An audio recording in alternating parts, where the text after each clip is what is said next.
but really looking for a husband. I understand that they're hurting and grieving. I understand all of that. But at the same time, they do not find comfort in you. They need to find comfort in the Lord. Now watch this. If you have a pattern of a giver, doer, fixer, you have to make sure that you are in an environment and in healthy relationships of individuals who are capable of granting you support, not allowing you to overgive, to overdo, and to overfix.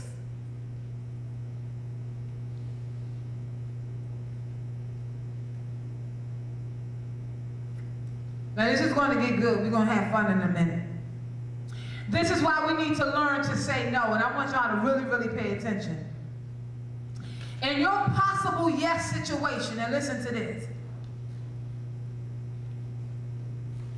In your possible yes situation, we need to learn to say no. And the reason that we don't is because we're afraid of losing the yes.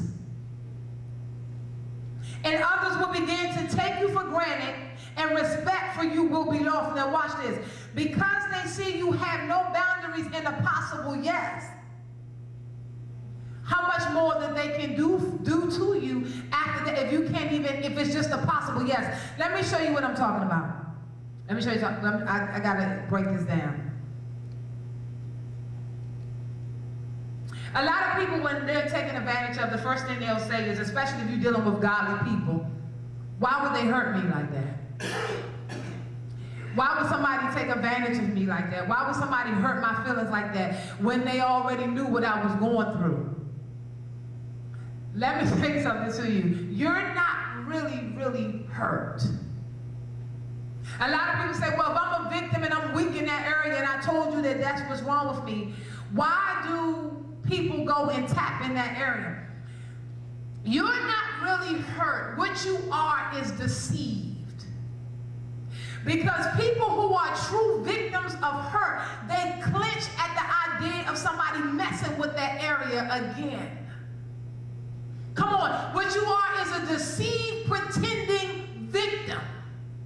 Because if I was truly beaten by a man, in which I was, if I even see somebody raise their hand at me, I'm going to run from that situation. I'm not going to run and get in the relationship with that person and say, well, why would you continue to beat me when you know I've been beaten? You are deceived into believing that you are a victim and you really are not. There's a root of abuse that's in you. And there's no boundary set. So you allow anybody to do anything to you because there's a root that's embedded in you that needs to be cast out. A lot of women prey on that sympathy role. I've been this, I've been that. I'm weak in this area, I'm hurt. Well, if it hurts, why you keep running back to her? Man, if you don't like what your father did to your mother, why are you doing it to the girl out in the street?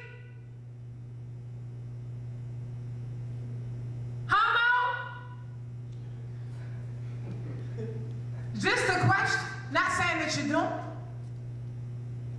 And one thing that men forget, let me tell you something, while y'all out here getting licked and all that other stuff, you're going to forget one day that you possibly going to have a daughter. That you're going to have a daughter. And it's going to kill you when she sit in the car and she tell you, Dad, I buffed this arm.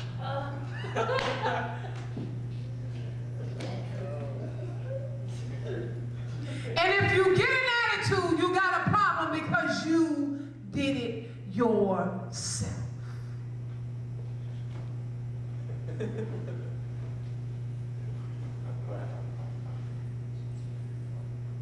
We have to get to a place that if you don't want it to happen to you, don't do it to anybody else. And it may not happen to you, but it can be passed down to your lineage. Where you think you're getting away with something, it can be passed down to your children's children.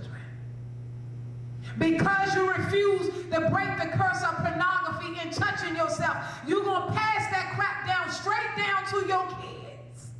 And nothing is going to hurt you more when you bust in your son's room and he listening to a song, licking and sucking all over himself. With a magazine. I'm telling you, that's when you're going to feel it. When it happens to you from your own children. Women, when you have your daughters and they see you with all type of men, it's going to hurt you when your daughter grow up and you see her with all types of men. She doing what she's seen her mama do because there are no boundaries set. We went out to a church last night and we were absolutely blessed. The kids that came up, they had names. They had real names. Their name was Moses, Naomi, Solomon. We don't have no boundaries anymore. We name our kids Mercedes, Hugo, Letitia, Laquita. These kids, they do not belong to the Lord. Because people think because they have a baby, it's blessed. No, it's a little bastard. It does not belong to the Lord. Only thing that God has something to do with that it belongs to him. That it was birthed in his union. It was birthed in his blessing. Stop putting your mess on God. If you got parents, pray for them little kids. If they're in a broken family. Come on, somebody say something. Just bless the Lord or something.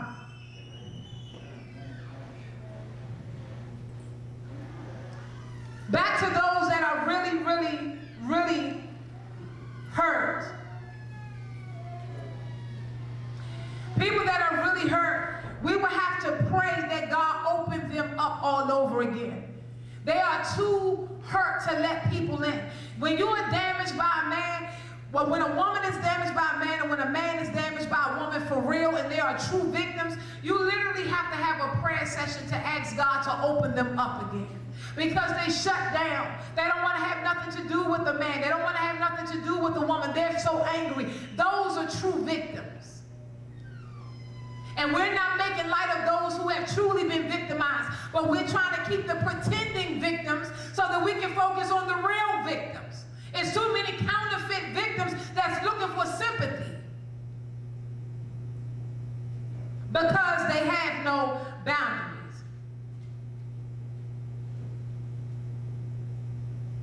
Now watch this. True victims are forced. They are forced. True victims are forced to do something that they don't want to do. It's like forced entry. Victim role players or pretenders, they want someone to have forced entry with them. They want it. Watch this.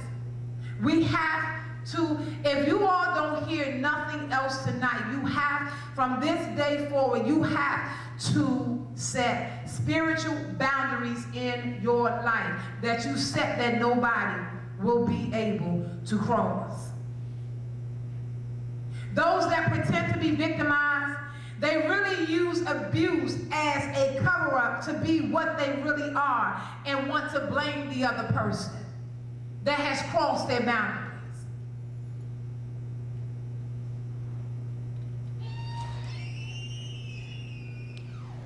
Now watch this.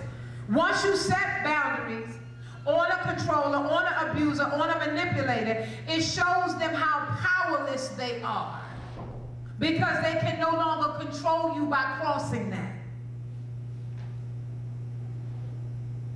But most pretending victims, they are controllers and abusers and manipulators themselves, so they pretend to be powerless.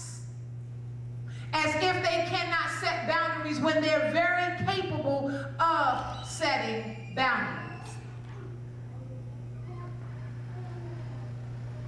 Now watch this. You have to be really mindful of people like this who are capable of setting boundaries but don't, and pretend like because they have hurt is the reason why they can't. These people really want someone to fear their pain.